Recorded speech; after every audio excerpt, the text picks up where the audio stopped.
Hello again, YouTube! This is Dr.Kendo, and I'm back with Scribblenauts Unlimited. This is the Object Editor commentaries where I create your favorite characters in the Scribblenauts Unlimited Object Editor. I play on the Wii U version, but you can also do this on the PC, but not the 3DS. Each week, the object is chosen basically based on whatever the most popular request is, so the most amount of different people asking for the object means it will be created the following week. So we're actually looking for an athlete here as the source object, and we specifically wanted this girl athlete, so remember to take this one. That's why you probably saw me pick an athlete earlier, which I did not keep for the source object, and we're just coloring the shirt a little bit white so the design isn't in that different color. And then for our next piece, we're gonna go with Tucker Collins. That's actually, we're gonna use the head. Now this looks like a boy's head, but we're gonna actually be making a female character, and as you can see in the title, this would be the Splatoon Inklings. And so I'm not doing the squid, I'm just doing the two humanoid Inklings. You can take Mix or Mox. These are Maxwell's twin siblings. I'm grabbing them for the arms right here, and I'm actually going to be showing kind of two different ways that you can create the Inklings. It's just I'll create the orange one here, the female, a certain way, and then I'll create the blue one, the boy, a different kind of style, I guess, using a few different pieces and stuff. So then you can pick and choose the pieces that you like the most, and you'll be able to incorporate them into your own design the way that you want to, of course. And so now we're just doing some minor adjustments on the arms and things before we go to our next stamp piece. Basically, any piece that you use to create a creation is a stamp piece. That's what it's called. And so I've taken a thigh piece from a horse, the upper leg part basically from a horse, but I took the leg that's behind, you know, the one that is not facing us, the viewer, so that it doesn't have a little black dot on it or anything. This little piece right here, of course, as you can probably see, is being attached to the hair and colored the same color because it's actually going to be what we use for the big squid-like tentacle thing coming off of the Inkling, the girl Inkling's head. And a fin, if you type the fin and choose the organic fin, is gonna be the ear for our Inkling girl. I'm gonna go ahead and use hemisphere shapes right here for her black eyes. You know, they sort of have these squiddly eyes. Is this how I spell it for the next object? I'm gonna have to see. Scribblenauts does have like a little spell checker thingy if you spell things wrong. But anyway, I was gonna say, you know, the Inklings sort of have, it's like raccoon eyes almost, you know, it's like a squid. They've got the ink around their eyes and it goes across the nose and things like that. So we will edit the nose ink piece with a crane's neck. You just take the middle neck piece of a crane, the bird crane, of course. The Compsognathus, that was the dinosaur that we had earlier. That was, we just took the tail of it and made those the little eyebrows for our Inkling. And the middle tail piece of a scorpion is going to be for her nose. She's got just a little pointy nose. A cattail, of course, is what we've got for the mouth right here. And we're going to use dot for the whites of the eyes. And then I'm also going to do a pearl for kind of the orange part of the eyes, and I'm doing this just so that the eyes have a little bit more detail. That's why I chose a pearl. You know, it has like a little glow and glimmer, glisten to it. And pimple is gonna be the black part of the eyes. So that's starting to come together right there. The creation still needs, of course, a lot of work right now, but it is kind of shaping up a little bit how I thought it was going to. Of course, I often have kind of a vision of how these are gonna turn out, and then, you know, I go to it in Scribblenauts, and it's mostly the same as what my vision is for it. But of course, there are a few tweaks and things that you need to make to obviously fit within the design and parameters of Scribblenauts Unlimited. Copy that horse thigh leg upper piece twice so that we can make the other side's squiddly tentacle right there. And I painted it with this sort of like white pattern that has these gray swishes in it, and so those are going to be sort of like the suction-y parts of the squid tentacle. Alright, so the one main challenge I would say with this is that, you know, it's obviously needs to be a little bit further out so that you can see it right here, this tentacle that we're editing. And so, you know, I've made it just as big as the other one, and often I like to make the things that are in back, any sort of features, whether it's an arm or something like that, sometimes I'll make those a little bit smaller than the one that's in the front facing us, i.e., you know, it's on the character's left side to our right. So sometimes I'll make it smaller so that the perspective of it being a little bit further from our distance and on the viewing plane is different, basically. You know, it looks smaller because it's further away from us. So that makes sense, right? And so now we're just making minor movements once again, and I'm gonna use a shoe just for the shoes right here. You can use, you know, if you want to use moon boots or something like that. I'll show you what those are like on the boy Inkling, and so for the girl Inkling, we'll just create her with the regular shoes stamp. So of course their shoes are kind of like big high top looking shoes and stuff like that, but the girl actually has these like big tennis shoes, so I thought that this was kind of a good look for it. Okay, I'm spelling this wrong, there we go. Twiddle is the next little thing that I'm gonna use. I like this little stamp. I've never used it so far in my series, reason. I just found out about it recently, just from a mistake. I remember I was trying to spell something out. I was just kind of messing with the game, and then I found Twiddle, so it works out pretty good for the little stripe on her shorts. Now, if you just want it to be a straight down stripe, you could use like a minus sign or a crane's neck, you know, again, or something like that. If you just wanted a straight line, even the letter I maybe. Canister is what we're going to use for the ink canister that's actually on her back. Right there, you probably just noticed we ran out of stamp space, so this is going to be the stamp limit right here. So if you want to add anything, you're going to have to take off something or create the design as a head and body separate design. So I'm not going to do that for this episode. My reason is because I think I can fit pretty much everything that I want on this design aspect right here, just having it all be one object instead of two separate pieces. And so we're doing the scripting right here, not super important and everything, because I am going to create a splatter shotgun, so we don't really need their projectile or anything to be that much different, although I will go ahead and do under the script for, you know how I always do a script for like loses or gains health, they'll become brave, so basically when they're attacked, they won't just immediately run away. Well, in that script, often I like to do like wait a certain number of frames, and then have them shoot out a projectile, so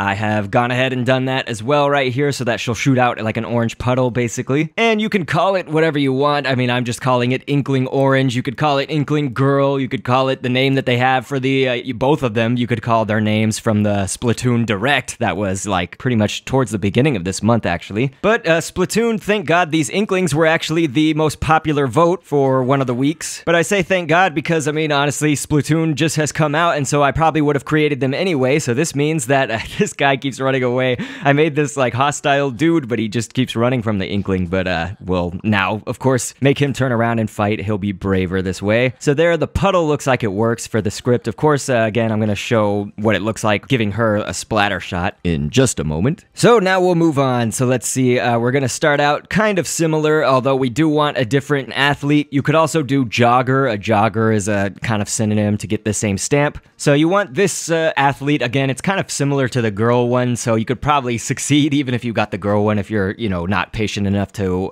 type it in enough to get this particular stamp or this particular source of the athlete or jogger. And so Jim Winquist is going to be the head right here, and I liked that just because of the hair kind of formation. I think that his hair, Jim Winquist's hair, is going to be sort of the way that we want it for the boy blue Inkling right here. And so we took out the arms because we're going to be using Borja Ruiz, or is that Borja Ruiz? However you pronounce that guy's name. This is just so that you have another sort of look at how you can do the arms, and of course the blue, the boy Inkling in Splatoon, you know, if you've looked at the amiibo or anything like that, that's kind of what we're basing the design off of, is the boy blue and the girl orange Inklings, and so he has like a long sleeve shirt underneath his shirt, his main shirt. So right there, that Borja Ruiz stamp can get us basically a shirt that has the sweater underneath, or long sleeve shirt. And so Finn is going to be the ear once again. Just choose the organic Finn, and for the eyes, you know, the ring around his eyes, this time we're going to just use dots. And I do like how either one of them looks, you know, it's just,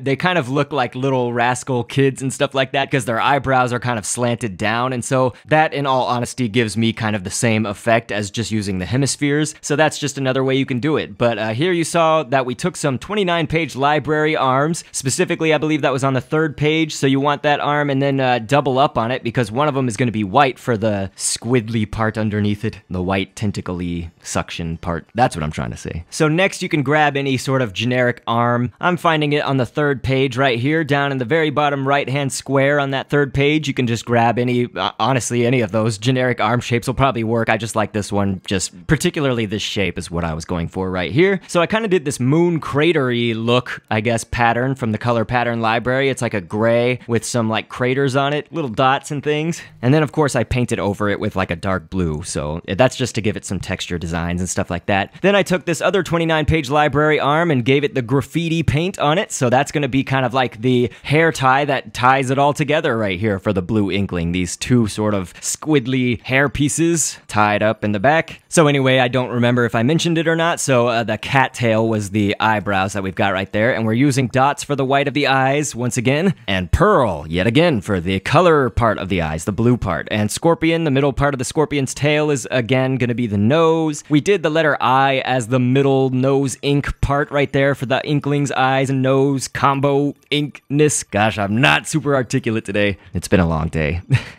Middle part of the scorpion's tail is the nose, if I didn't already say that. And Cameron Arsenault is going to be for the feet. Basically, you can take these and just replace your legs with them if you want to. That's what it looks like, basically, if you take that off. I'm going to show you sort of what it looks like if you just keep the jogger or athlete source object's legs on here as well. So now we're just looking for the right color pattern for the shoe. This is where I'm going to also show you what it looks like if you put moon shoes on. So just type in moon shoes and it's going to kind of give you these high top looking tennis shoes. So I'm going to take away the, for my design, I'm going to take away the jogger or athlete's legs and just put on the Cameron Arsenault legs. I'm going to give him the moon shoes right here. And so obviously the moon shoes are a little bit taller since they're like high tops and stuff. So they're not going to show as much of the leg portion, you know, the flesh tone colored part of the legs, but I still think it looks all right. You know, in Scribblenauts, you sort of have to sometimes suspend your disbelief, you know, on these things. You have to sort of envision it in the world of Scribblenauts rather than a carbon copy, you know, exact 100% replica. You know, it's not always going to be like that. So here you can see the stamp limit has been reached because I just typed in canister and that's going to give us the stamp limit here. One thing I like to address, you know, I've addressed this before, is that if my creations don't have a mouth or they're missing a nose, about 70-75%, somewhere in that range of humans and humanoid characters, it might actually be more than that to be honest, do not have a nose or a mouth. So this still fits within the Scribblenauts world and I am just fine with it. I think that honestly what I'm trying to do is just give you a look at different ways that you can create your Inkling creations. I've kind of given them a mock-up of a Splattershot or like a Splattershot Junior and stuff. I sort of modeled it after the Splattershot that when you Google it, you know, this is sort of what it looks like. It shoots out gel. So if you want that kind of green slime look, you know, that's, I figured what would be good for that, because if you type in slime or puddle, you know, it'll give you a different colored projectile. So this is why I like that. Okay, I'm trying to type in this angry man, but he's not gonna attack the Inklings. It's probably because I made them, basically people react to them as a rascal, a little kid or something like that, and the man will not attack a child. What's wrong with you, man? I made him evil, but here, we'll just take a different crazy hostile enemy right here. So now we've got the Splattershot in hand. This will show you what it looks like, you know, to shoot out the Splattershot. I'm gonna help out our Inkling girl just in case that Yama that I've put on the map is a little bit too hard to defeat on her own. So yeah, that's producing basically the desired effect. So yes, there's like 100 different ways you can do the Inklings. You know, I have done it my way just to show you one possibility for the designs, or really two, because you could use different components of each of the Inkling creations that I've done here for your other one, you know. So if you want to take like an aspect of the blue one and put it on the orange, or vice versa, go ahead and do that, of course. It's all up to you, but certainly no need to give me hell for my design choices. But anyway, I hope everybody's enjoying Splatoon. There's gonna be some Splatoon videos up on my channel that I can link to and annotate right here at the end. It's a fun, amazing, great game, so I definitely recommend it, of course, for anybody who hasn't played so far. And I love your support. I love everybody in Kendopolis, so I will catch you on the next vid, and thanks for viewing. And down the road of twists and turns.